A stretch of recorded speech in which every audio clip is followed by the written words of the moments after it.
14वां संस्कार होता है विवाह संस्कार। उसके पहले के 13 संस्कार भले हम करें ना करें, 14वें संस्कार की तैयारी हम मैट्रिक क्लास के बाद से ही शुरू कर देते हैं।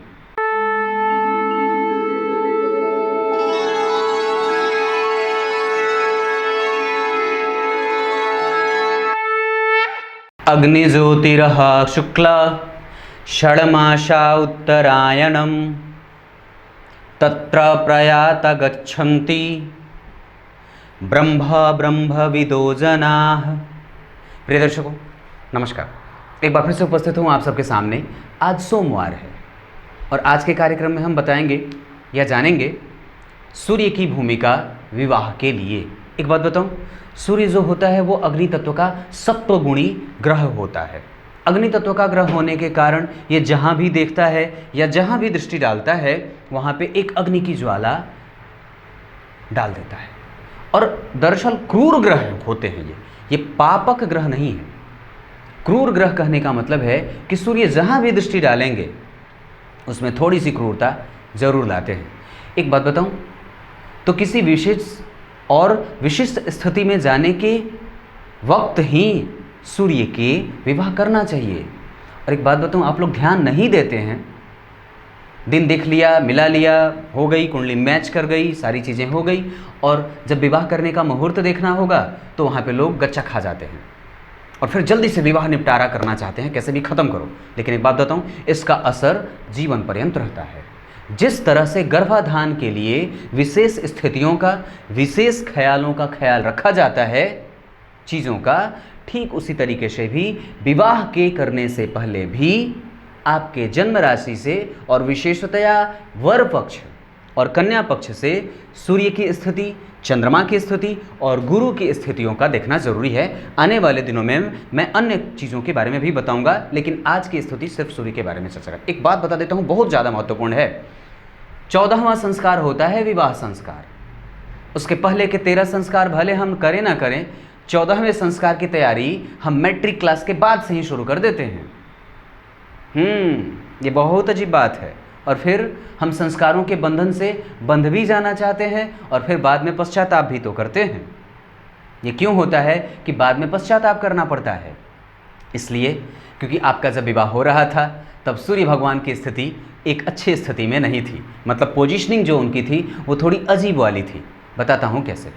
अगर आपके जन्म की राशि से, ध्यान दीजिएगा, अगर आपके जन्म की राशि से जो भी आपके चंद्रमा आपकी जन्म कुंडली में जहाँ भी बैठे हों, वहाँ से अगर आपके विवाह के समय सूर्य कर्क, सिंह और कन्या के हों तो विवाह थोड़ा रुक करके कर लेना चाहिए। बाकी की अन्य राशियों में पूजा पाठ आदि और ऐसे भी किया जा सकता है। मतलब कर्क, सिंह और कन्या में अगर सूर्य आपके विवाह के समय पे गोचर करें तो थोड़ा रुक जाइए, 1-2 महीने बाद विवाह कर लीजिएगा। और उसके बाद अगर देखता हूँ तो मेष में, वृषभ में, मिथुन में, तुला में, वृश्चिक में, धनु में, मकर में और कुंभ में और मीन में, अगर इन राशियों में आपके जन्म राशि से सूर्य की स्थिति बन रही हो या फिर गोचर के समय अगर सूर्य इन राशियों में होते हैं तो विवाह किया जा सकता है। बाकी कर्क, सिंह और कन्या में थोड़ा बचा जाता है।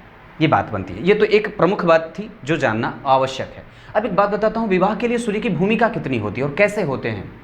एक बात बताऊँ, अगर सूर्य की स्थिति, ध्यान दीजिएगा, अगर सूर्य की स्थिति आपकी कुंडली में लग्न के अधिपति के साथ या सप्तम के अधिपति के साथ या फिर पंचम के अधिपति के साथ, नवम के अधिपति के साथ अगर बनती है और अगर इन भावों के अधिपतियों को वो अस्त कर रहे हों, लग्न, पंचम, सप्तम, नवम और एकादश में, अगर इन भावों पे और अगर इन भाव के अधिपतियों को वो अस्त कर रहे होते हैं तो विवाह में विलंब के कारण बनते हैं और विवाह को चलाने में दिक्कत करते हैं। एक बात बताऊं, अगर सूर्य की स्थिति जिस भी जातक की कुंडली में होती है अत्यंत तीव्र, मतलब वो उच्च के हों, बलवान हों, बहुत बेहतरीन हों, तो व्यक्ति को घमंडी बनाते हैं और व्यक्ति को काम कला का माहिर तो बनाते हैं, काम इच्छा देते तो हैं, लेकिन कई बार ऐसी भी स्थितियाँ होती हैं कि व्यक्ति जो होता है वो हिंसक प्रेमी होता है,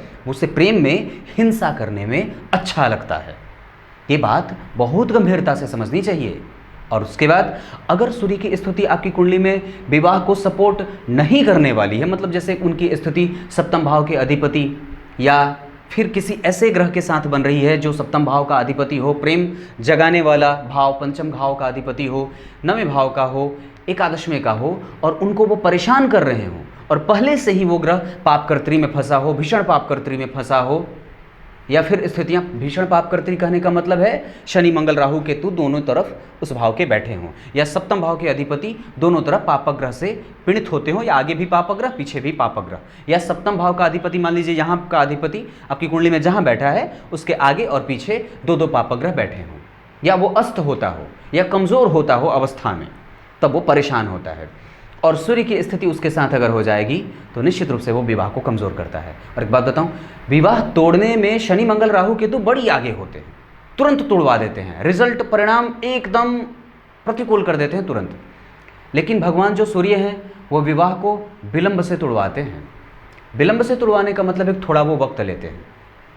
विवाह में व्यक्ति बंधता है, 5 साल 7 साल 8 साल 10 साल एक साथ रहता है, उसके बाद चीज़ें बिगड़ती हैं। या फिर सूर्य की जब दशा आती है और सूर्य का संबंध कहीं से भी अगर सप्तम भाव के अधिपति से होता हो ना, या फिर सूर्य अगर सप्तम में बैठे हों और उनकी दशा चल रही हो, तो भी दाम्पत्य में उस समय बड़ी परेशानी देते हैं, बड़ी ज्यादा, मतलब लगेगा कि क्या करूं, भाग जाऊं, क्या करें, ऐसी स्थितियां आती हैं। और अगर वो लग्न में बैठे हों, सप्तम को देख रहे हों, सप्तम में ही बैठे हों, कहीं से शनि की दृष्टि पड़ जाए, शनि मंगल राहु केतु की दृष्टि पड़ जाए, सूर्य की दशा हो और सूर्य यहीं बैठे हों, और खास करके गुरु जो हों, जो विवाह बचाने के लिए जाने जाते हैं, वो 12 में बैठ जाएं, खास करके तुला राशि में बैठ जाएं, या फिर किसी ऐसे भाव में बैठ जाएं जहां से वो कमजोर अपने आप को प्रतीति उनकी होती हो, अष्टम में बैठ जाएं, खराब राशि में बैठ जाएं, अष्टमेश के साथ बैठ जाएं, तो बड़ी परेशान करते हैं। और दरअसल वो परेशान इस मामले में नहीं होते, वो दरअसल परेशान इस मामले में हो जाते हैं कि मैं सर्वाधिक शुभ ग्रह, संपूर्ण प्रकार के जीवन में सुलभता को देने वाला ग्रह इस जातक की रक्षा नहीं कर पा रहा हूं। जबकि वो 12वें में बैठेंगे तो पंचम भाव 5वीं दृष्टि से चतुर्थ भाव को देखेंगे जो कि दाम्पत्य के सुख का भाव होता है, फिर भी वो नहीं देते।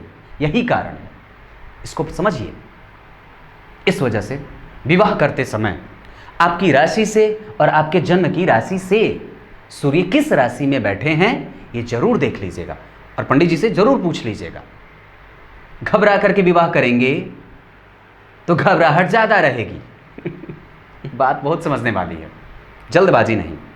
उसके बाद सूर्य के बारे में अगर हम समझ रहे हैं तो ये स्थिति सूर्य बनाते हैं। मैंने जहां कहा बात कही कि सूर्य हिंसक प्रेमी बनाते हैं। आपका पति जो होगा वो काम इच्छा में माहिर तो होगा, लेकिन कई बार स्थितियां थोड़ी अगर उलट से कहूं तो व्यक्ति को दाम्पत्य के सुख यानी कि जो काम की स्थिति होती है उसमें कमजोरी भी देते हैं। शुक्र के साथ बैठे हों तो, धनु की राशि में बैठे हों तो, जल तत्व की राशि में बैठे हों तो थोड़े से, या भूमि तत्व की राशि में बैठे हों तो थोड़े से कमजोर करते हैं उस चीज को, थोड़ी सी परेशानी देते हैं। अब इस पे चर्चा आगे करूंगा। तो ये बात है, सूर्य दरअसल विवाह रोकने के कारक नहीं मानने चाहिए और नहीं बनते हैं और न बनने चाहिए इनको। लेकिन स्थिति अगर सामान्य नहीं है तो वो असामान्य कर देते हैं। अगर सप्तमेश को अस्त करते हों, सप्तमेश अस्त होते हों, स्थिति उनकी अच्छी नहीं बनती हो, कुंडली में वो कमजोर हो रहे हों, तो सूर्य बलवान हो जाता है। और अगर सूर्य विवाह में बाधा बनता हो, जैसे मान लीजिए विवाह कब होगा, तो सबसे पहले तो ये देख लीजिए कि सप्तमेश की दशा कब आ रही है। मान लीजिए सप्तम भाव के अधिपति सूर्य ही होते हैं और वो दशा में भी है, लेकिन शनि मंगल राहु केतु से प्रभावित हो रहे हों, तो वो विवाह कराने के नहीं बल्कि विवाह कमजोर करने के कारण बन जाते हैं।